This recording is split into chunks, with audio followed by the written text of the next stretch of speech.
What's up, man? What you eating? Oh, just some soup. Yeah? What kind of soup? Ice chip soup. Did you just say ice chip soup? What is that? Yeah, it's just cold water with ice cubes. I'm on a cut, so I really gotta watch what I'm eating right now. You know, there's like a bunch of hacks and tips and stuff that you can use to remain in a calorie deficit and even do it pretty aggressively and still be somewhat sustainable and not make yourself miserable by eating ice chip soup. Yeah, but listen, those hacks don't really work for me. Okay, suit yourself, man. I'm way too disciplined and motivated, and there's no way that I would ever crash out and do something crazy like eat everything in the house. I'm gonna head out to the store. I'll be back in a little bit. All right, catch you later, man. God, I'm starving. Hey, man, have you seen the...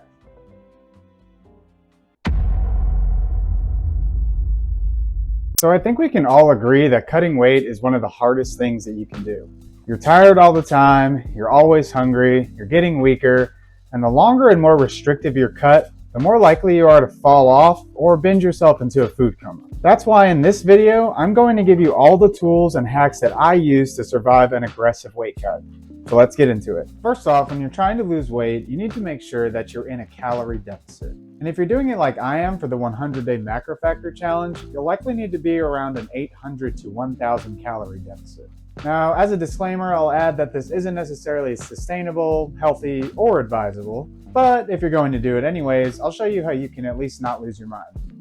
So what is a calorie deficit, and how do I know if I'm eating in one? So there are two things you can do. You can use a TDEE calculator, like going to tdeecalculator.net and filling out the form. That'll give you your maintenance calories, or the calories that you need to eat to stay the exact same weight that you are right now. And then you just eat less than that. It's that simple. The second thing you can do is use an app like Macrofactor, and it will give you a plan that will put you on track to hit your goal by the date that you desire. So Macrofactor had me eating at about 1,800 calories, which is about a 1,000 calorie deficit for me, and then it adjusted the calories based on my weekly check-ins. In addition to being in a calorie deficit, I suggest you maintain a baseline of physical activity that looks something like this. Strength training for about 1 hour, 4 to 5 times a week. 30 minutes of steady-state, low-intensity cardio 4 to 5 times a week. Walk 10,000 steps per day. Get 7 to 9 hours of sleep per night. And keep your stress somewhat under control. Congratulations, now you're in an aggressive weight cut. This is gonna suck. And after a couple weeks of eating very low calories and presumably lifting weights and doing cardio, you'll realize why this sucks. As I stated, you're gonna be hungry, you're gonna be tired, and you're likely going to be losing strength while eating in that big of a deficit. Worst of all, if you're not careful, you could fall off track or completely quit cutting altogether, and we don't want that. The first tip I'm gonna share with you is to make your meals more flavorful. One of the ways to do that is to find lower calorie sauces and seasonings to use on your food. This is a great way to eat the same base foods, but change up the flavor at the same time, so it feels like you're eating something different. Take chicken and rice, for example. A lot of people eat chicken and rice on the cut. It's one of the best things you can eat on a cut just because it's so simple, it's high protein, it's easy to make. You can add some sauce to it, like soy sauce or sriracha to make it sort of an Asian dish. You can add some chili sauce to make it spicy. These are all 0 or super low calories. And if you have room for it, you could even add some of this like yum yum sauce. This is one of my favorite sauces to use when on the cut. It's 90 calories for 30 grams, but you can use even 15 and it would still, get the job done. So if you can afford a little extra calories, this is a good one. So this is a brand called G Hughes. They make sugar-free and very low-calorie alternatives to things like ketchup and barbecue sauce. So that's exactly what I have here. Sugar-free ketchup, 5 calories for a tablespoon. Sugar-free sweet and spicy barbecue sauce, 10 calories for 2 tablespoons. And then mustard is 0 calories. So something I'll often do is like a burger bowl. I'll chop up some pickles, 0 calories. Do some low-fat cheese. Then do the sugar-free ketchup and some mustard. Tastes like a hamburger, kind of. And don't sleep on the seasonings. These are 2 of my favorite seasonings right now. They're both by Badia. This is the chili lime seasoning. I've tried a lot of chili lime seasonings, and this is probably the best one. Some of them taste really disgusting for some reason. I don't really know why, but this one's really good. And then this is a ranch seasoning. That's it. It's ranch seasoning. It's 0 calories. It's 0 calorie ranch.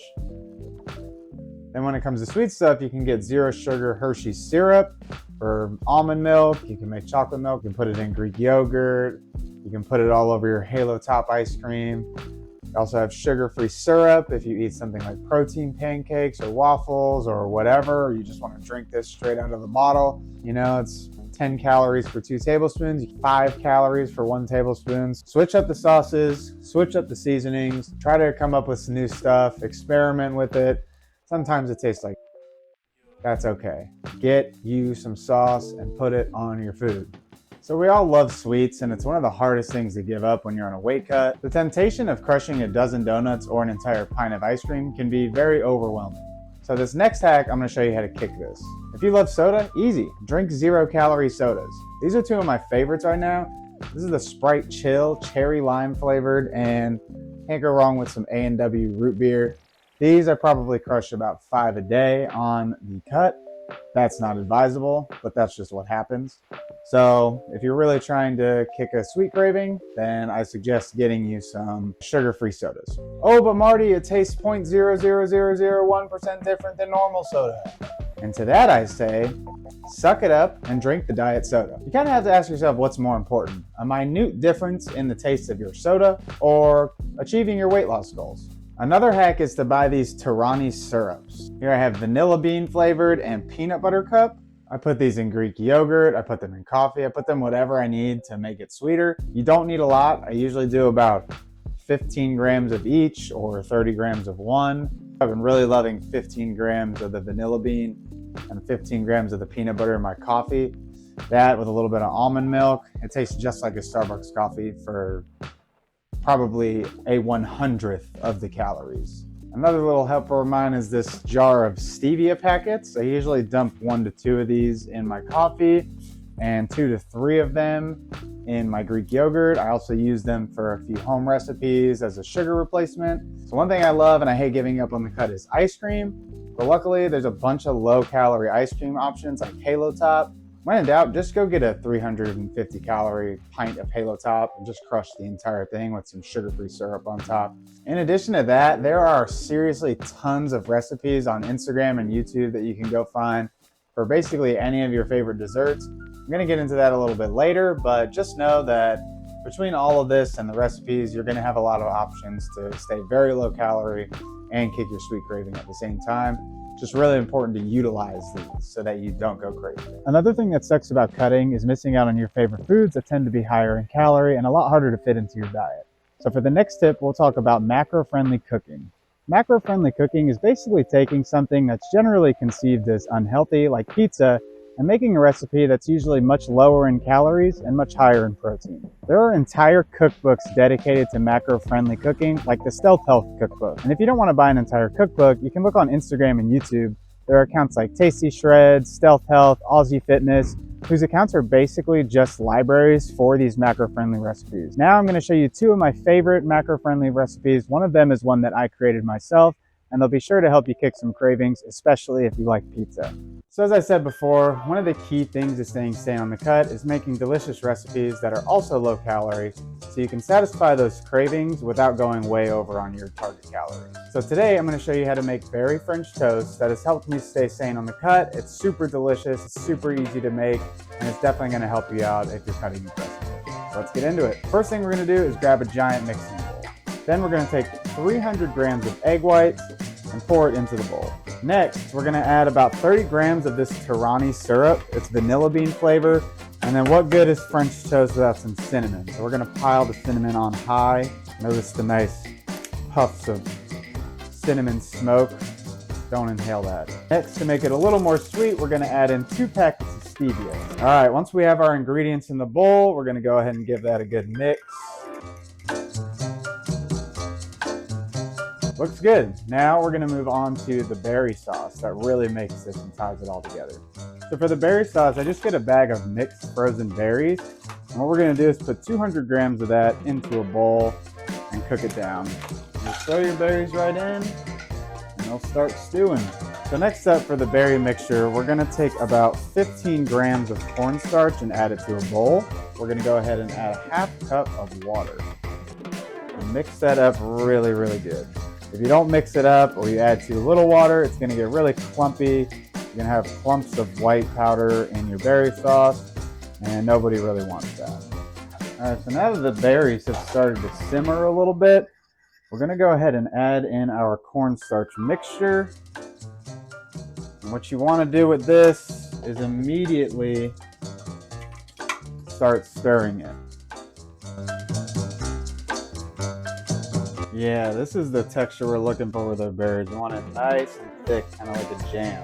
So I'm going to add in about 30 more grams or a couple splashes of this vanilla Tirani syrup. And I know there's berries in there, so you'd think it'd be pretty sweet, but it's actually not. So I'm going to put 4 packets of stevia in there. So now that that's nice and thick, I'm going to pull it off the heat, and we're going to get to the toast. So for our toast, what I got is this Nature's Own keto bread. I'm not a huge fan of keto diets. I don't think that you should go that crazy and only eat keto stuff. But these are extremely low calorie at 35 calories a slice, and they're going to still taste really good in French toast without the added calories for normal bread. So what I do is take 4 slices of bread, and we're going to soak it in our egg mixture. And I just let it sit there. It's kind of what we're looking for, a nice drippy, heavy toast. We're going to throw it in the pan, and then we're going to soak another one. So I would advise you not to do this. And that makes your taste amazing. So when these guys are all done, we're going to just throw them on the plate here. So once we got our first 2 on the plate, we can go ahead and add half the berry sauce right on top. It's already looking so good. This part I would say is optional, but if you'd like, you can add half of a banana sliced up on top. Just makes it look prettier, gives it a little extra calories, but also adds a lot of flavor. And the last piece of French toast is finished. You can put it on here and then add the last of the berry sauce to it. But if you want, for a little extra calories, you can go ahead and add some bananas on top for a little more cinnamon. And with that, the French toast is finished. It looks incredible.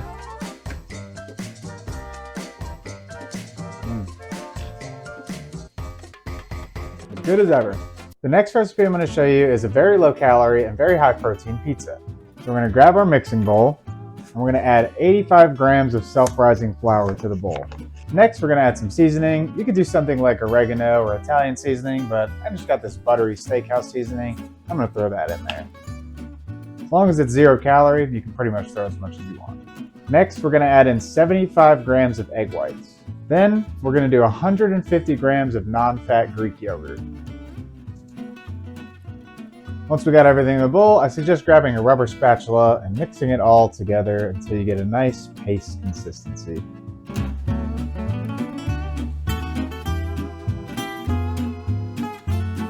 Now that we have our paste, we're going to lay down a piece of parchment paper, preheat the oven to 400, and we're going to form our dough.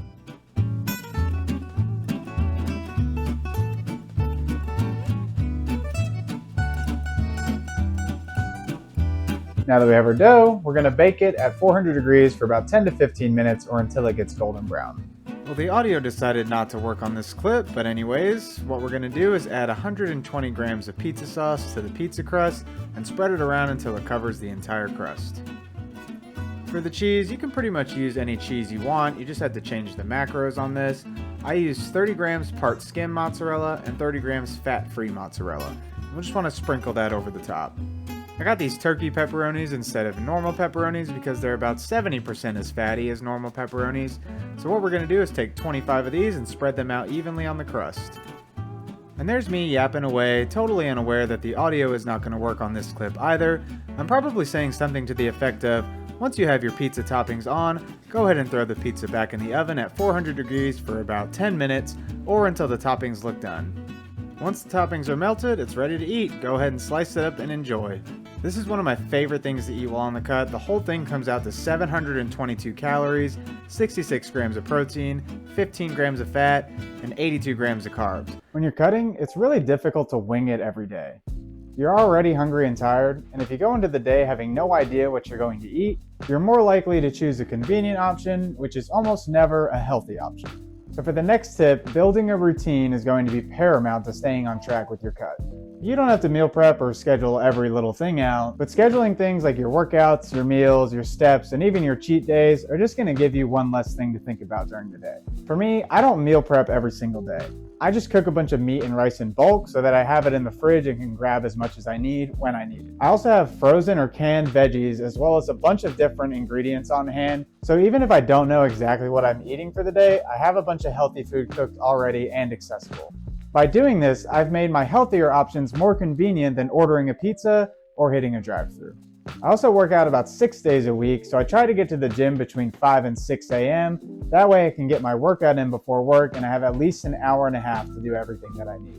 In addition to that, I always go to the gym fasted so that I can get my first meal in a little later in the day. Then after that, I try to space my meals out like this. Meal 1 is anywhere between 9 and 11 a.m.